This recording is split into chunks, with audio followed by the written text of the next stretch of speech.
I'm older than you, so Yeah, I was like 90s. So I feel like by then, if you had, I don't know, if you had a computer in your house, like there was color on it. Like unless you like reset it or something. all right, all right, all right. That's fine. Let's move on. I want to welcome everybody to the 17th New Crits Talk. We host conversations with artists monthly, and we'll be hosting the next several talks here at WSA, where we are being hosted by Water Street Projects, and we have Karen Wong to thank for making all of this possible. I thank you all for coming. I'm going to start with an introduction of American. Initially changing their name to American Artist was meant as a kind of digital camouflage. But not only were they throwing a wrench in the surveilling systems of digital capture, they also wanted to redefine what the nation-bound term could mean as a young black artist. Now, after nearly a decade of exhibition making, residencies, writing, and press, they've made strides in accomplishing the latter, but the trade-off has been that American artist is easier to find. Their work is multifaceted, complex but not obscure, sharp but not academic. Despite routinely dealing with technology, surveillance, and anti-blackness, their work never feels dour or tragic. There's always a silver vein of hope that sometimes takes shape as evasion, sometimes humor, and sometimes it feels like they're giving their viewer keys to pick a lock. Their most recent magnum opus, which recently opened at Pioneer Works, is titled Shaper of God, inspired by the life of Octavia Butler, as well as her most famous book, Parable of the Sower. The exhibition blends biography and fiction in ways that feel like a new pathway for the artist. Tonight, we'll talk about the importance of Octavia Butler, how technology can be a vehicle for change or domination, and whether there's a way for art to change the future rather than mourning the present. Everybody, I'd like to welcome American Artist. Thank you. How you doing? I'm good, I'm good. That was a beautiful introduction. Oh, good. Thank you for the music. That was a nice way to start. That's a playlist that you had. That's a selection of NTS mixes that I like. Okay. I wanted to start with a refusal, and I wanted to start here because it's an email to your mom. And I'm just gonna, you guys can read it, but I'll read alongside with you. I hope this isn't awkward for you.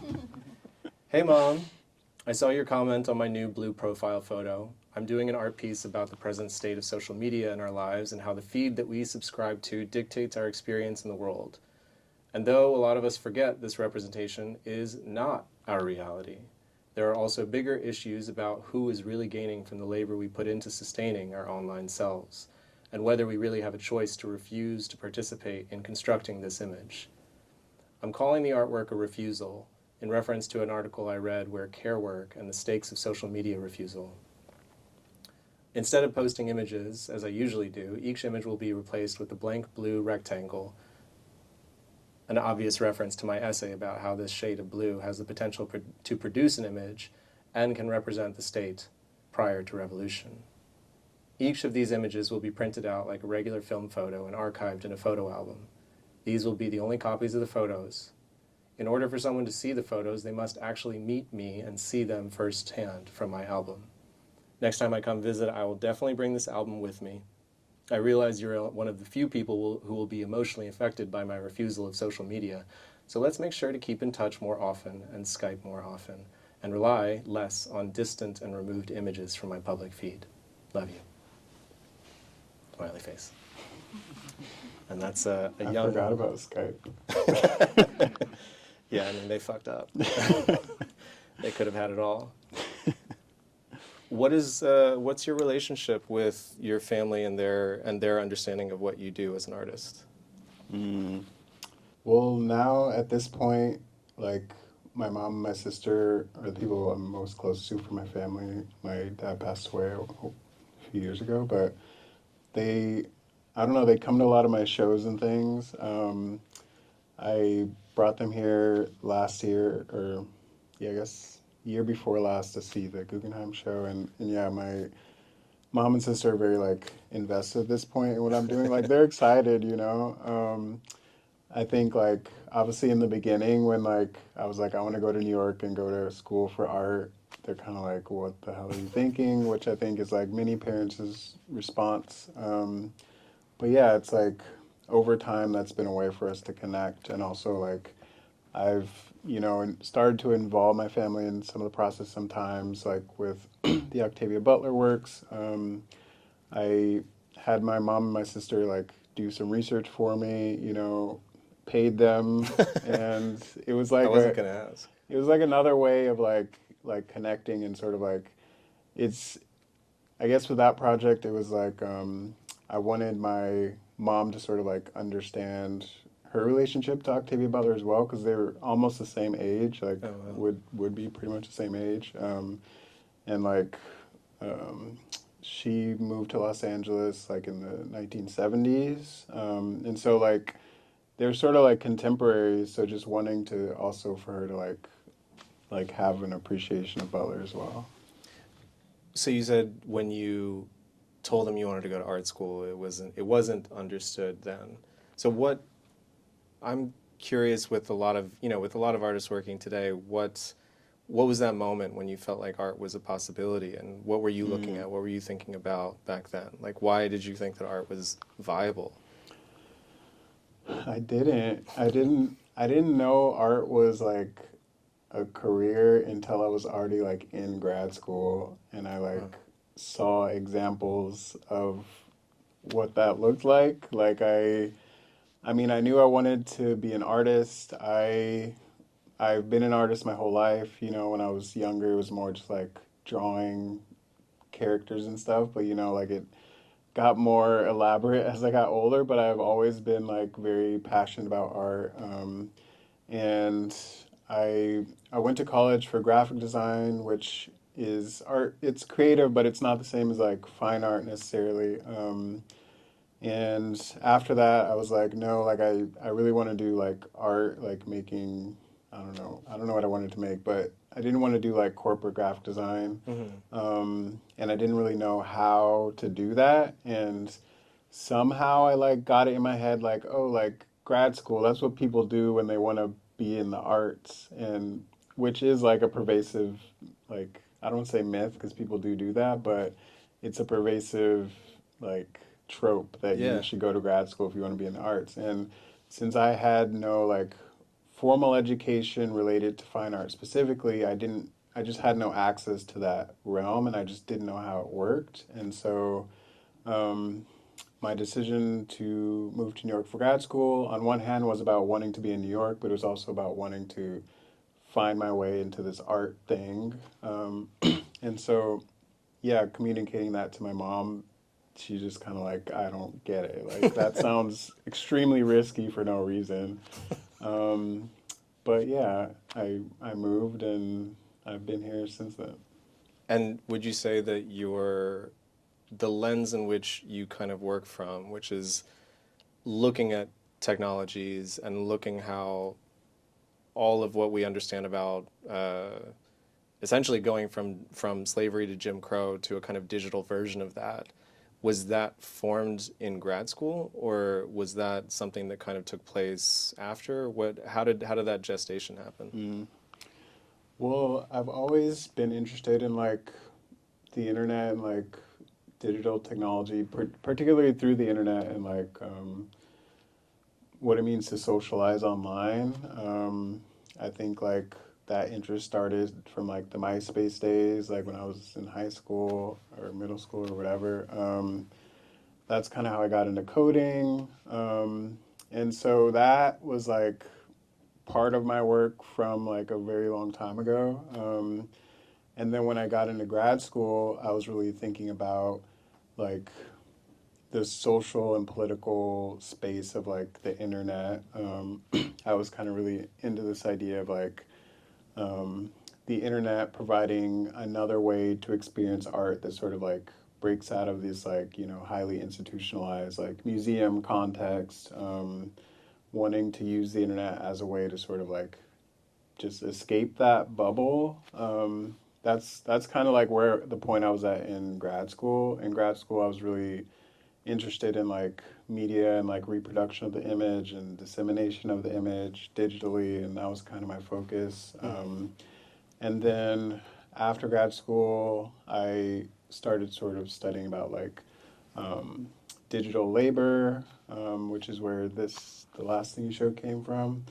Um, and then it was when I started to study about like the history of computer design and like this sort of like transition from the black screen to the white screen and like who was sort of responsible for a lot of the decisions and like digital interfaces. That's really when I started to think about the racial dynamic of technology and surveillance. And then from there, just sort of like escalated, like as I just dug deeper into that concept. And that's kind of, so the graphic user interface is what it's called, correct? Yeah, GUI. yeah, And that's sort of the birth of the Black GUI universe for you. yeah. So, one, I'm actually curious, what was the first computer that you had? I don't know. Oh yeah. Well, I think it was the software MS-DOS. That was like the operating system. Okay, so you I think it was the remember IBM. you remember a green, like a dark screen then. I think it had color by then. Okay. I I was mean, like, I'm older than you, so yeah, I was like 90s. So I feel like by then, if you had, I don't know, if you had a computer in your house, like there was color on it. Like unless you like reset it or something. all right, all right, all right. That's fine. Let's move on.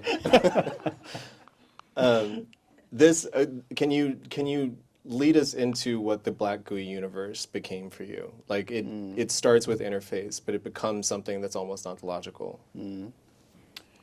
Yeah, I started to research about like the history of computer interfaces, um, and basically like just hearing about like the development of Silicon Valley and like computer design, through like Apple and like Xerox PARC and like Stanford Research Institute. It was like a lot of cis straight white guys that like fantasize about office space and they want to make like a nerdy toy to like I don't know take over the world. It's like Triumph of the Nerds era, and that's kind of like what was guiding like the ethos of computer design at a certain era, and thinking about that like the values that were placed into these early computer interfaces being something that is carried into like all of the iterations after that and sort of like perpetuated across the world. I was just sort of like wanting to flip that on its head and sort of think about what other possible values could have been represented within the space of like interfaces or computers. And I got really fixated on this kind of like anecdotal moment where with like the very early computers, they were on a black screen. It was not like I remember. it was not practical to make like an all white interface because of like it used a lot of energy to do that. Right, right. But then Apple, they're the ones that kind of like popularized this like white background interface. And so thinking of that as this moment of them saying like whiteness is the neutral background of like virtual creation. Like when you make anything on a computer, it's gonna be on a white backdrop. And seeing that as a sort of like an erasure of blackness is like the origin point. And then like that alongside what's like happening in the space of like building these devices. There's not a lot of black people in the design process or building of the things. A lot of the people building the devices are neither white nor black people. And just thinking about like the sort of like social political, I don't know, landscape that's like sort of behind a lot of these ideas that are being presented to the public and made like normative. Yeah, it felt like there's, on the one hand, the development of the digital space and the development of computers was all about streamlining and efficiency and clarity and neutrality. Like this is giving you all the information that you need as cleanly and clearly as possible.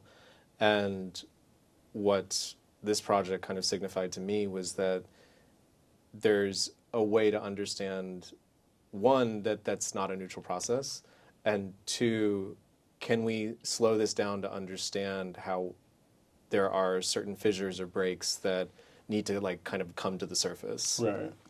That slowness felt important too. Yeah, yeah. I mean, I was sort of like identifying what are the values of high computer technology that we see today. It's like it's constantly making something obsolete. It needs to be, as you said, like clean. It needs to like work as fast as possible. It needs to like, be like this perfect clean glass interface. All these things that are about a sort of like wastefulness, like a capitalist wastefulness, and also like an image of neutrality or simplicity that doesn't reflect reality. Because in order for these softwares to function the way they do, there's actually a lot more happening, on a deeper level of the machine that we just like don't have access to. Right. When I was researching your work, there was a moment when this essay, I guess it's not really even an essay, it's almost just like it's very short, of this piece by Amiri Baraka on technology and ethos or Right, ethics, where it is just so clear. I didn't really think so hard about it, but what he kind of makes clear in that, in that short piece is that this is a particular invention with particular values, and the way that we're understanding it, it could have been anything. It could, and the fact that it becomes the typewriter or it becomes the computer, that this is the interface that's chosen. And I have to obviously paraphrase here, but he's like, it would have been completely three-dimensional. It would have involved more senses if that's what we're doing. If we're translating how we communicate, why would it turn into this? Wouldn't there be like so many other valences? And that kind of, it's one of those thoughts where you're like, once you hear it, you can't unhear it, and it sort of colors everything. Right. It's literally just like a flipping of everything you understand about it. And that essay, which I highly recommend reading if you haven't, Technology and Ethos, it's almost like a poem. I mean, it's like I found it in this book of poems that he wrote. It's somewhere between like an essay and a poem, which is also beautiful. But I read that after I had written the Black Universe essay, and I was like, oh, he's saying what I was trying to say, but like way more direct, So yeah, I feel like it's a little more like evocative the way he writes it. It is evocative, and it does kind of give a space for also thinking differently. That the essay form, like how you say, it's like between poem and essay, that maybe that's an analytic as well. Right. And like your essay definitely does have more of like an academic sheen to it, but it also is, it almost feels like you're using certain academic tools in order to kind of turn over the ones that we're more familiar with. Mm-hmm. And that felt appropriate to form as well. So like this show, this is, would you call this like a remake of a prior show, or did this feel like a separate project? Because this was 2021. Yeah, I mean, I think all these images may be from 2021, but yeah, I showed some of the same work, some were sort of like continuations, but it's the same body of work. Mm-hmm. I want to talk specifically about, I want to go back to the first piece here. This is kind of what made me ask, like, what was your first computer? Can you talk about this particular computer and what it sort of signifies in terms of the sculpture? Yeah, so this sculpture is based off of an Apple II computer, and the Apple II was the last commercial personal computer that exclusively used the black interface.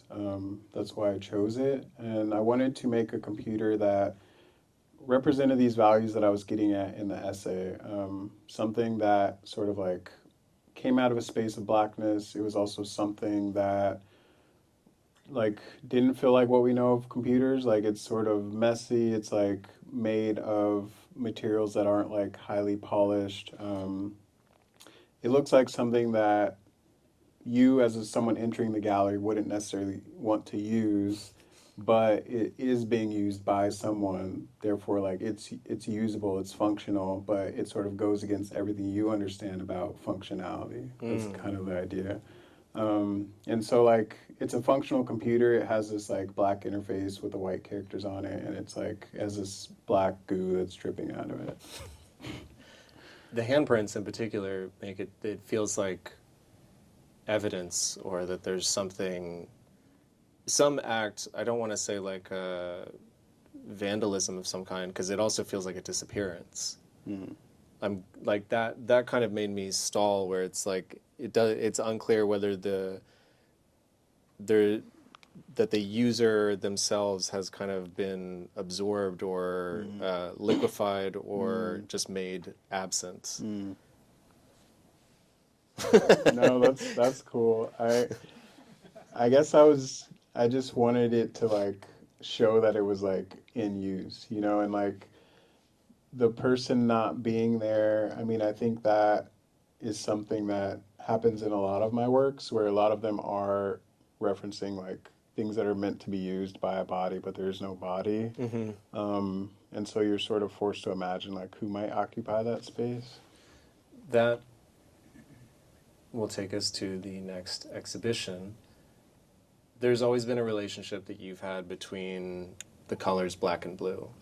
And I think there's certainly historical pedigree in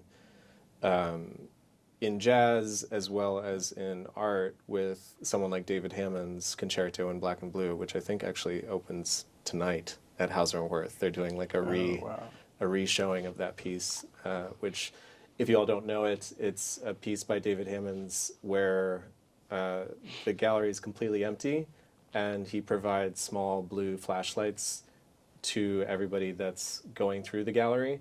And so when you see anything that happens to be in the space, it has this blue tinge to it. And it's a haunting piece that's really mostly only known through stories, because I've never seen it, I've never experienced it, but it is one of those pieces that like gets referenced in a way that feels almost like talking about like Marcel Duchamp or something. I think it was first shown in like 2004. Yeah, it was a long time ago. And what's interesting about the way that you take black and blue, it's specifically after Black Lives Matter, and it's kind of with the rise of Blue Lives Matter, and a sort of crisis that happens between those two things, where a police state is trying to identify itself in some weird fucked up way, and it has all these resonances that I've never seen them married until seeing this particular show, actually. So this show was first at Koenig and Clinton 2019. And again, we have furniture that is meant to be used, that you can imagine a body. These are, school desks that are outfitted with essentially riot gear, right? Are these the actual, like, police? Like, did you have these fabricated, or is this like a police sale or something? It's like you can buy like police gear on the internet. I mean, I like upholster them with this blue fabric, but they're like plastic ballistic shields. So it's the real deal. This show like kind of knocked me down a little bit. It was so minimal, and so like there was uniformity in so many different ways, where it's the blue, it's the diagonal line, it's the monitor. There's so many different ways that you kind of instantiate authority, that it was a very stark kind of, I don't know, it was a deep feeling. And then the video itself is weirdly funny in a way. It's dark, and the character itself is a little fucked up, which I'm going to let you explain. I am blue.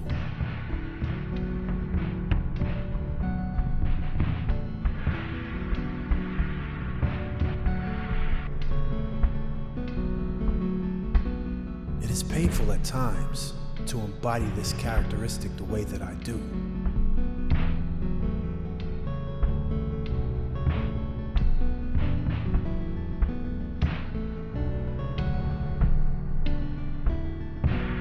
I have no choice over this. I would never identify with it by choice, nor would I wish it upon my worst enemy. My skin repulses those around me. My presence threatens all that are not like me.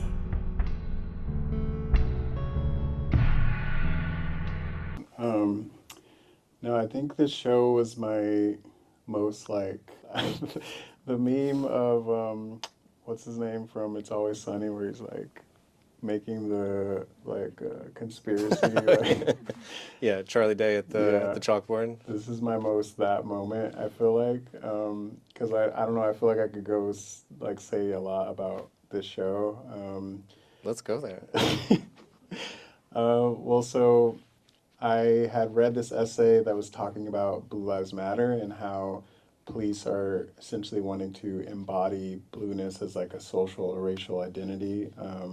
And they put laws into place that would protect them, like hate crime laws. They would work in the same way as hate crime laws. Mm-hmm. So if you were to attack a police officer, it would be considered a hate crime because they are a group, which is the police. And so, yeah, the way the essay spoke about it, it sort of like imagines this like blue figure that the police are trying to occupy. It's like mystical blue figure. So it was very like fantastical in that way. And so that's one thing I was thinking about. And then I was trying to imagine like who would this blue figure be? And then I was thinking about Dr. Manhattan from The Watchmen. And Dr. Manhattan, and this was like, I think the same year that the HBO show came out, but that was after my show. The timing was really interesting because I couldn't tell what came first. Yeah. But anyway, so I was thinking about Dr. Manhattan because he's this all-powerful being who is essentially like co-opted by the government to be a weapon of the state. He actually sort of refuses, like he doesn't want to do it. That's why he goes to Mars, because he doesn't want to be a weapon. And so I was thinking of Dr. Manhattan as this blue, all-powerful entity that, you know, essentially has this moment of a refusal. And then the other reference point was Christopher Dorner. Yeah. We'll get to the callback. So Christopher Dorner was an ex-LAPD officer. He was a black man who was fired from the police because he reported his fellow officers for using unnecessary violence. And yeah, they fired him. He like tried to appeal to get back on the force, and they wouldn't do it. And he was someone that dedicated his whole life to the police, like he was in the military and the police. And so when this happened, he had a turning point, and then he writes this manifesto where he calls out the racism within the LAPD and the violence within the LAPD and specific people that he was going to come after. And then he goes on a hunt to try and kill specific police officers. All of Los Angeles is like trying to find him. They're using insane amounts of resources to try and find him. Eventually, the police kill him. And that happened in 2013. So it was kind of like when Black Lives Matter was just starting. So at that point in 2019, I was sort of like thinking about Christopher Dorner because I felt like he was someone who was sort of at this cusp of blue life and black life and sort of was unable to reconcile those realities and had this breaking point. And he was also like an expert gunman, like that was something that sort of came up in the case, you know? And so thinking of him as this like powerful weapon of the state, trained by the state, who has this moment of like, I actually don't believe in this anymore, has a turning point. Comparing that to Dr. Manhattan, sort of having a similar trajectory. And so the character in the film is like a merger of these two people. And in the film, like the character's kind of talking to this audience, which presumably would be police officers, and he's kind of like, "Why do you want to be blue?" Like, yet no one, I don't know, like he's sort of talking eerily about what it means to be blue, and sort of calling out the police for trying to be blue when they Yeah. when they're just people. There's an interesting conflation in the video between blueness and blackness, and then teasing out the impossibility of those two things being the same as well. And it was like, at what point does the classroom become a vital element of the exhibition? The classroom for me was not explicitly about like a school setting. It was more so about a space where an ideology is like transferred onto someone. So these desks are meant to be a place where police officers could be, where they're meant to learn something, but they have this sort of defensive shield that actually prevents them from hearing anything. And that was like, you know, an analogy for the police who, you know, refuse to like change their opinion on anything, or who are very like defensive. They have this sort of fraternalistic quality to the culture of policing.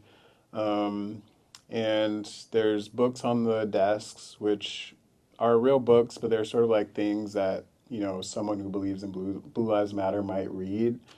I Love a Cop, Cop Under Fire. So the one on top is like a daily religious affirmation related to policing. Really? Yeah. Wow. The one on the bottom is this like right-wing, really intense book about like how Black Lives Matter is fake and like cops are the victim. So yeah, it's just really wild stuff. But I was just like trying to create this atmosphere of like what would be like the Blue Lives Matter like learning environment. There's one more piece on the wall, which is just like, it's like a chalkboard, but it just has like the blue police fabric. So it's kind of like the surface you go to learn from, and it's just like blue. That's it.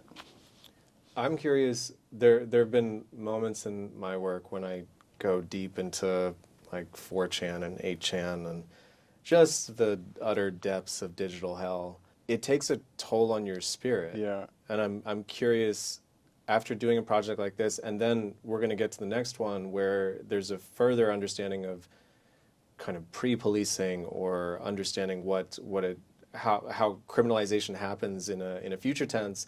This is a dark space to be in as a Black man. How do you survive that, or how do you stay afloat and also have distance and are able to make things from this space?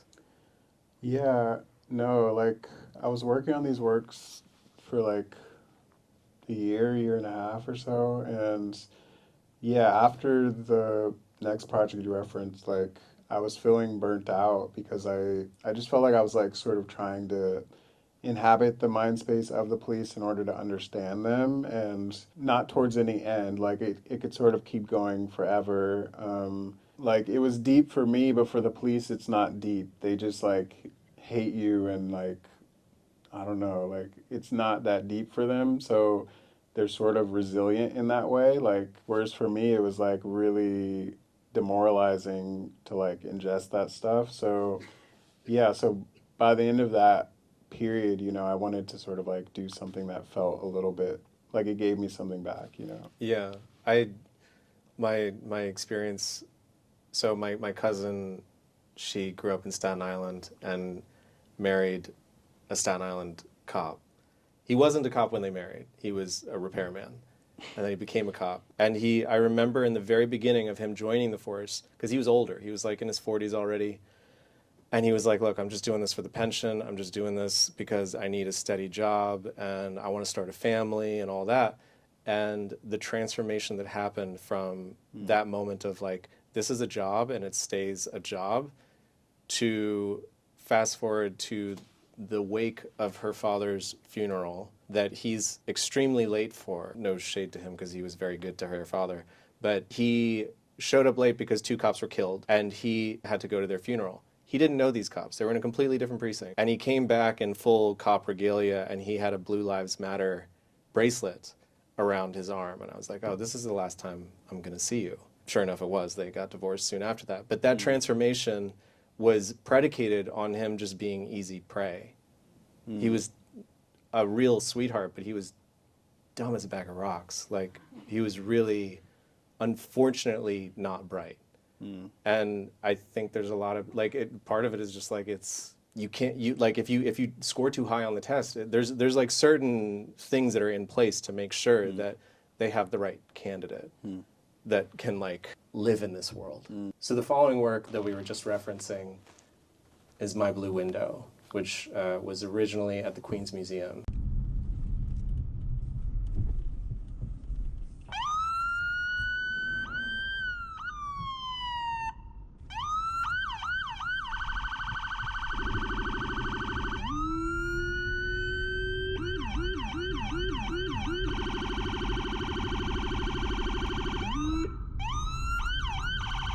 This is another work that feels very, there's such a quiet, sinister energy to this piece. My first question is, how has this piece aged for you?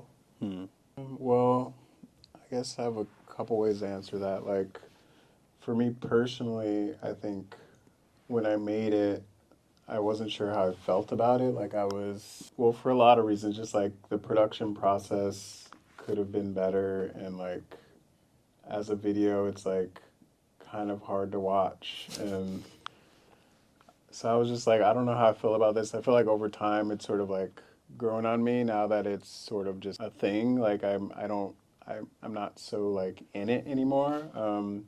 I actually think it's like pretty effective at what it's meant to, you know, talk about. So I guess that is how I feel personally. I think socially or politically, it's interesting because, I don't know, in a way, like the conversation around predictive policing is where it was when I made the piece, which is weird. Like this piece is meant to appear like something out of the future, but it's talking about a technology that had already been around for almost a decade. And so it was sort of trying to show that contradiction in like our perception of like what the police are doing. And yeah, in a way I feel like predictive policing is just one niche of the prison industrial complex. You know, it's one particular topic, but it's not everything. So what I think you can get like a little bit of a taste of what's happening, but the kind of interface that you see across, you know, the sort of live feed, so to speak, is essentially saying where potential crimes are about to be committed. And so it starts like navigating towards that. This is one of those things that's so close to the present that it felt all the more insidious, because when I first watched it, I was like, oh, it felt somewhat futuristic. And now it feels perfectly banal.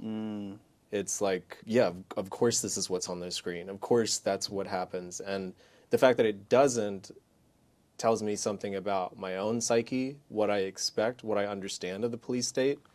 And then the like sonic assault of like, it feels very like you just take it all for granted. Like it's so matter of fact that it takes a while to actually unpack the fuckery of it. And that is what makes it a piece that I think is valuable, because over time, I mean, I don't know, the reason I feel like when you see an artwork, there's a deep intentionality to it. So if it feels matter of fact, what are the invisible things that you're trying to bring to light? And that sonic assault of sirens and how that already means threat, violence. There's so many things that get clocked in just that sound. And there's so many things in just seeing a cop car with flashing lights like zoom by. And all of that happens in the span of this video where it's just another day. And it's just, everything's very ordinary. And that ordinariness is like, it's so damning because it just tells us more about ourselves than what's going to be or how horrible it's going to be. It's like, this is just what it is. Yeah, I think that a lot of the things I wanted to convey are subtle in the sense of like, I mean, essentially predictive policing like doesn't work very well. Like many new technologies don't work well, but that's not the narrative that we understand about them. Like we're like, oh, it's shiny, it's new, it's perfect, and in actuality, they usually aren't very good. And predictive policing is no exception. And I think for the people that were making these softwares, and there's many different companies that have made them, they could kind of like say it was working no matter what happened. Like if a cop shows up and no one's there, they say they prevented a crime. If someone is there, they say they knew that was going to happen. So it's like no matter what happens, they can say this is great. And then they can get different police departments across the country to buy this software. And the police departments are buying AI technology because they're saying, oh, we don't have the money for cops, so we're going to get like software that's going to determine people like whether they live or die, you know? So I don't know, there's like so many things to it. And I guess like in the video, I'm trying to show some of the stupidity of it. Like, I mean, in this scene, they just drive through and like you hear the siren, and then at the end, the screen says crime deterred. And it's like, why? Because like your siren was on, like you prevented a crime, like that level of like ridiculousness, you know? There's some moments where you hear someone get out of the car and you don't really know what happens, and then they come back and it's like crime deterred. So you don't know what happened. So yeah, I think that also plays in the sort of like ominous nature of it, and that's kind of how the police are. Like we don't really know what they're doing, or like if they do something horrible, like they can cover it up, you know.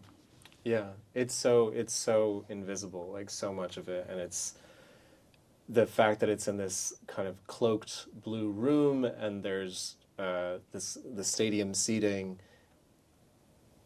It's like a spectacle that's not a spectacle. That you're all gathering around to see something, and it's just like, it's just Right. sort of, this is just every day. Yeah, there's nothing spectacular in the video. You know, it's very, like you said, it's kind of banal.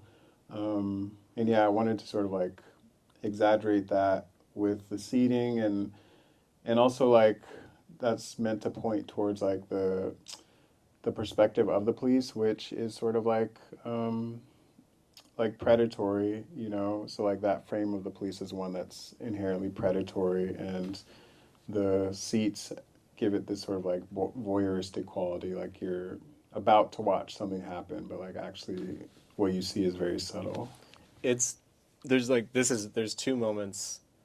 The fact that you have the bleachers, and then it was in the kind of verbiage of the press release of the prior show where you can't tell the difference between exploiting grief and understanding grief. And there's these hinges in the work where bringing someone to the spectacle and then there is no spectacle, or like having this guy, Christopher Dorner, merged into this character that becomes fantastical, but also this is a severely damaged person that became a lightning rod for so many different issues. And that level of, to be able to actually say, like, you might actually, there's possibly the level of exploitation here. There's a way in which you expose your complicity to how these are very complicated things. And I really appreciated that because it helps people into the work and understand that these are not simple issues, and they can't be resolved in some easy moralistic fashion, even though there are very clear delineations of like how unbelievably fucked up certain parts of it are. And that's something like, is that just how you sort of think about your practice as a whole? Yeah, I think about always having sort of like or maybe not here. Like, I was gonna say, always having these sort of like a multivalence of like emotional registers. Like, I mean, I don't feel like there's any like joy or positive anything there, but there are like these different factors of like there's a grief, there's like a fear, maybe there's like an excitement or something. There's like there's a banality, like there's like an unknowing, like there's many things to be felt. And I feel like that's, I don't know, that's sort of the nature of grief as well, especially like as we experience it, like as a society, like it's sort of like a perpetual thing. So it's not, I don't know if I'm explaining this well, but it's not like black and white moments of like joy and pain. It's sort of like all the things all the time is kind of how I feel about it. Like we're always being exposed to really tragic moments, whether it's like political or like economic or environmental, and we have to like carry those while we do everything else in our life. And I think not pretending like you can just push it to the side, I think is important. Like actually holding it and saying like this is the world that we're in, and like contending with that.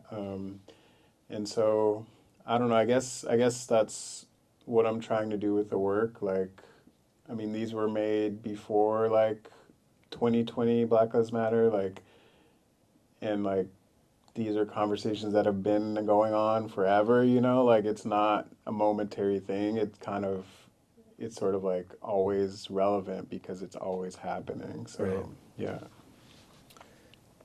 Is this what sort of led you to dive into Octavia Butler's work? So there's a few things, like one, as I mentioned, like feeling kind of burnt out and wanting to like not do work about the police, or not as explicitly. I think the police are still relevant in everything, but less explicitly. And I started working on the Butler stuff like during COVID. So and for me it was like like I had learned that she like went to the same high school I did. Like I knew she was from Pasadena as I was as well, but I think learning that she had gone to the same high school was what sort of like really like made me want to dive even deeper and sort of understand not just her writing but like her whole life. And I think it was also like because it was quarantine time, I was also like feeling sort of like wanting to feel connected to where I grew up as well. So I think that was a factor. It was also like in response to the police work, I was thinking about abolition, and thinking about speculative fiction as like a method of abolition, or like thinking about other possibilities for how the world could be organized. And so wanting to also sort of like deal more directly with science fiction in a way, or like learn about, you know, what was Octavia Butler's process for creating it.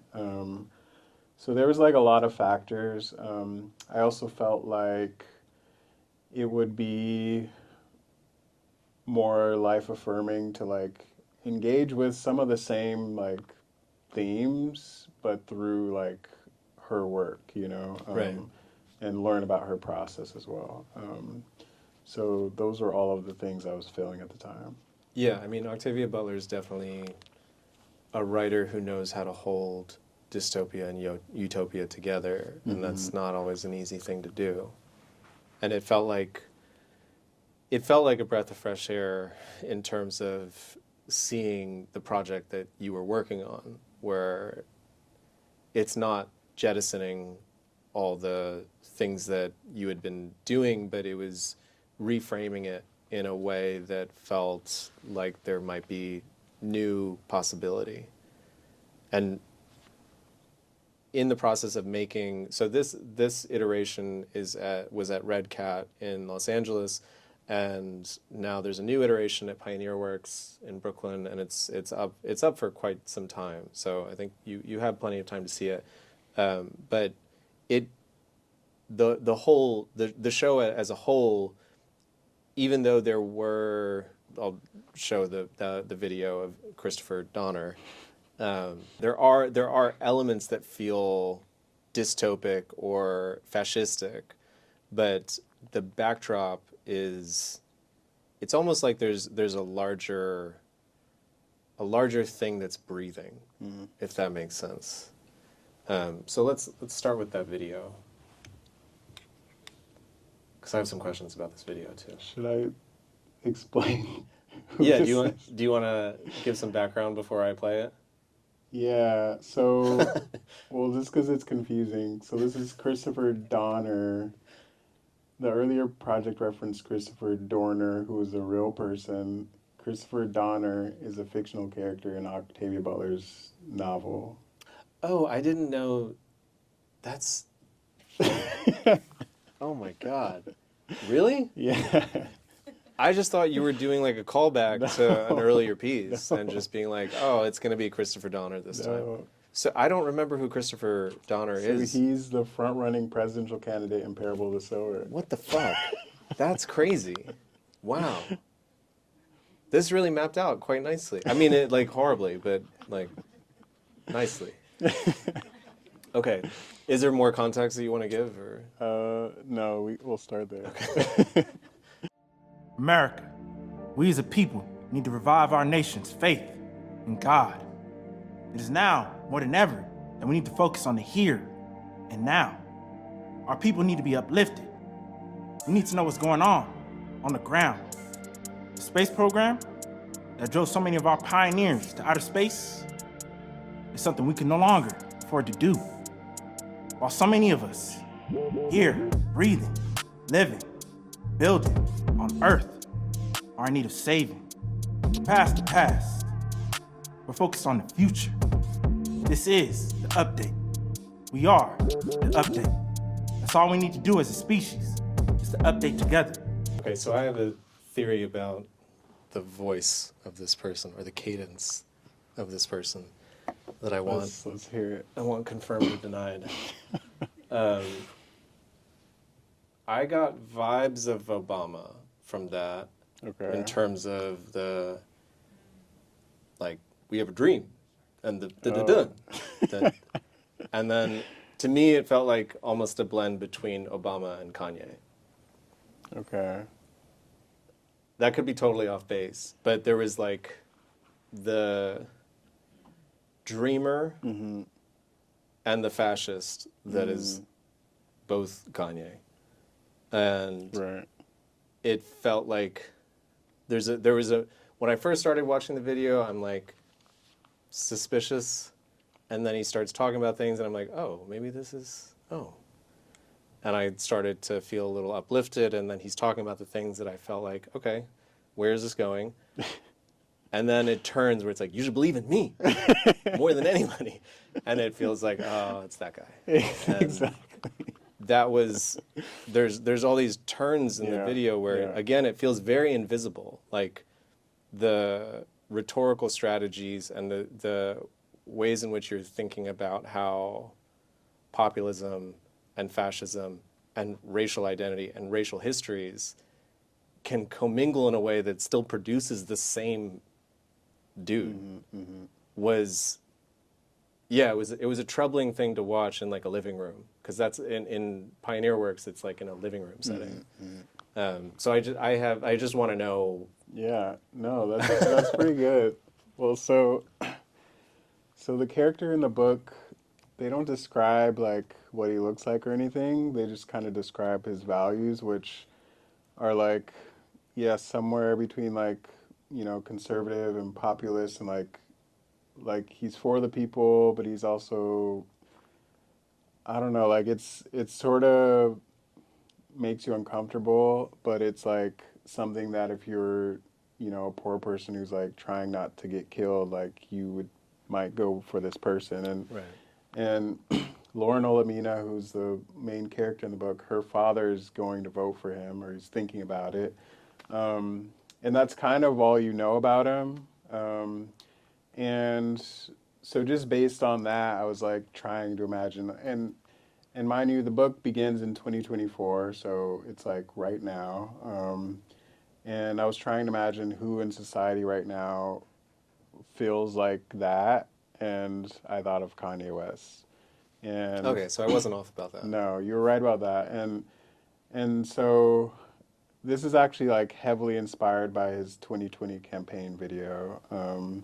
And the language that this character is speaking, some of it is something I wrote, some of it is based on what Kanye has said.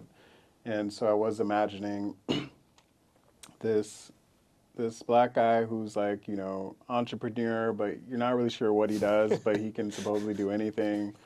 And yeah, he's like, in some ways it sounds like his ideals align with yours, and then somehow they sound fascist.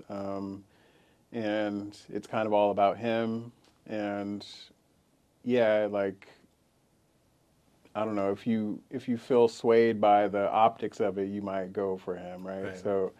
So in that sense, it was like wanting to actually conflate our lived reality with what's going on in the novel. Which is kind of, in a lot of ways, how science fiction tends to function. Of course, things are set in the future, but it's always a way of imagining our present circumstance, or a way of sort of projecting what will be because of what is. And it actually, in thinking about this exhibition and also starting to see some commonalities, I started to think about the idea of tracing, because, so there's probably some images. So this, the table here, these are all documents from the Octavia Butler archive, but they have been, you sort of redrew them. Is that like, are you like literally overlaying on top of it? The reason I bring that up is that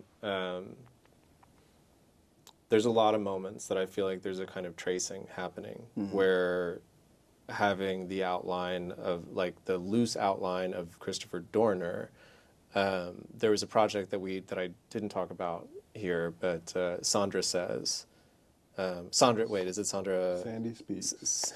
I'm sorry, I butchered that.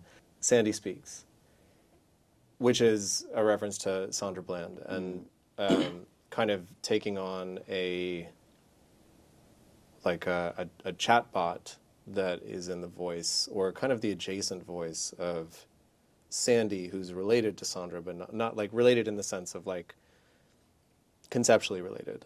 And there's all these moments in which you're kind of tracing outlines of other people that aren't there, or other things that aren't present, and it allows you to do something slightly different, or tweak it, or bring it to life.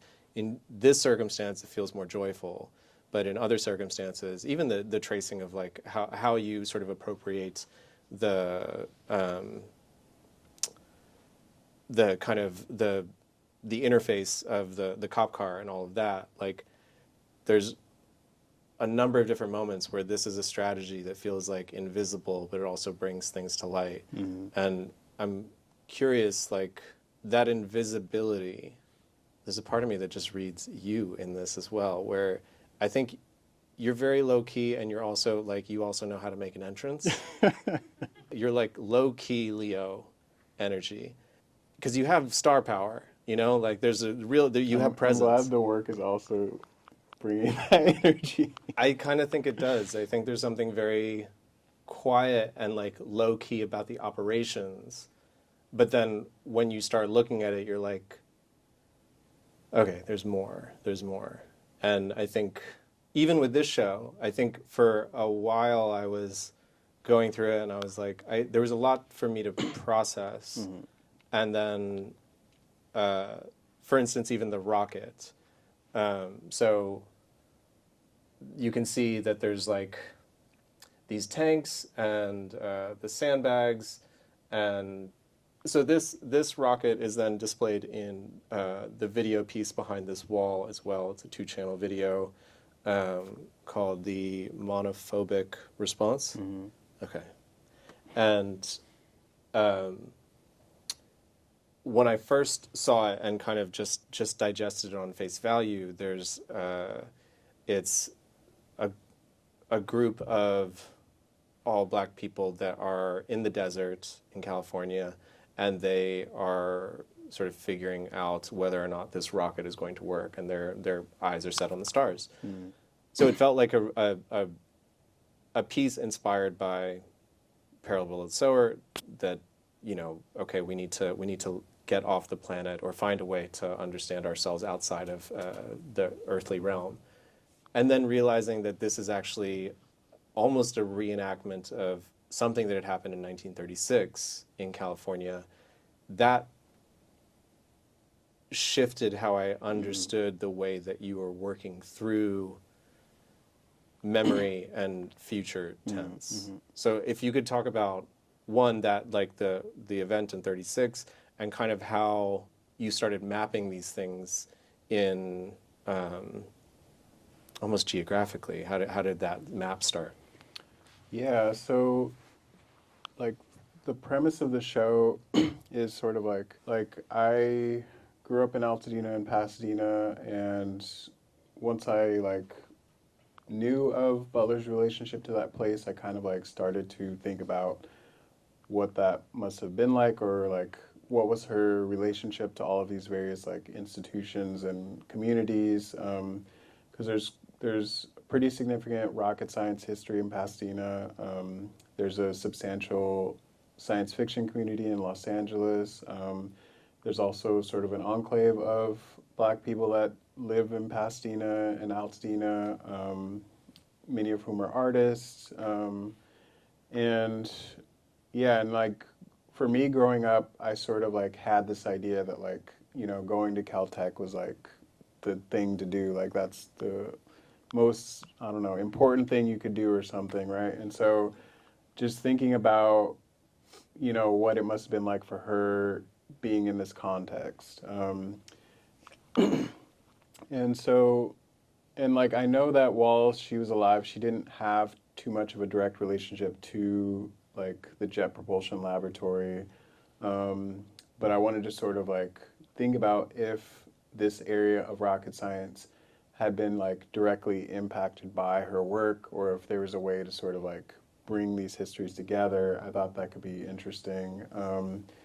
And so this was a rocket test that was done in the 1930s to test liquid rocket fuel. So it doesn't take off from the ground. It's just a jet engine that's sitting on a stand, and it has fuel that's going into it. And when it ignites, it shoots up a little blaze of fire. And you can sort of like track its like how much pressure it's getting. Right. And this was done in this area called the Arroyo Seco Canyon, which is like close to where I grew up, close to where Octavia Butler lived. And it was done by like a group of like engineering students and like rocket hobbyists. Like it was not official really. But when it was successful, that led to the founding of like that chapter of NASA in Pasadena. Oh, wow. Yeah, so I wanted to like think about this moment. It's almost like DIY a little bit. Yeah. This moment of these guys like coming together and doing this test. And in the Parable of the Sower novel, in the first novel, you have this religious community who aspires to go to the stars, not for like colonial reasons, but just like this place is like, we can't survive, like we need to go somewhere. And then in the sequel to that novel, like you sort of see in the future when people have already gone to space, but you don't really see the early stages of like how they do it. And so I kind of imagined like this moment in the near future when they do their own rocket test. And as this group of people that's like they don't have many resources, they're kind of like figuring it out, like maybe it would have kind of looked like that 1930s test, and it's like about 100 years later. And so in the film, you see the religious community like doing this test on this rocket, which is like, this was a functional replica of that original rocket. And then in the gallery is just like the rocket on display.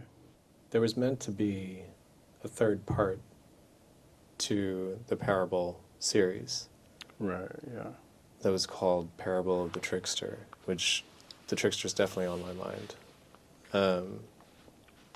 Is it on yours? Is this a project that you see continuing into a further speculative realm?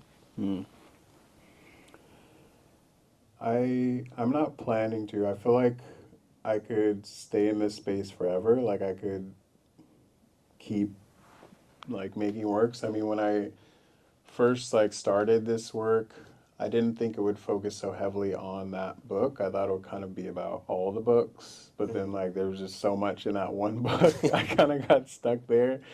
So I feel like I could really keep going. But yeah, I feel like in a way, like even though so many people are familiar with Butler, so many people aren't, and it feels like in some ways like people have trouble accessing the work. And yeah, so I don't know, I want to do something else now. Do you have a sense of like where is your head at after a project like this? Do you just need to release, and do you need to take some time to see how this is received in New York and just understand yourself, or are you already thinking, okay, I know what's next? I have a general idea. I'm trying to make work in a different way than I have in the past, which is like not in response to something. So it's sort of a new terrain. Cool. This is a new little section that we are starting in these talks called Fave Right Now. So your favorite book right now? I'm gonna choose Raving by Mackenzie Work. I mean, I just started reading it like 2 days ago, but I'm just gonna go with that. Favorite album right now? I'm gonna go with, well, I don't remember the name of the album I'm thinking of. Okay. It's like, it's this kind of like psychedelic, but like low-key ambient jazzy album that I had heard. Yeah, I was listening to NTS and I was like, I feel like this would be great, like if you're like tripping and you just need to like be in the feels. Oh, so you don't even remember the artist? I don't. I mean, I have it on my phone. All right, we're gonna get back to that one. Favorite song right now? It's by Young Bands. It's called Stick in a Gown. Okay, all right, we got something. You got a concrete answer. Favorite visual artist right now? I swear I tried to answer these beforehand, but I don't remember what I came up with. Wait, I don't remember. I remember show.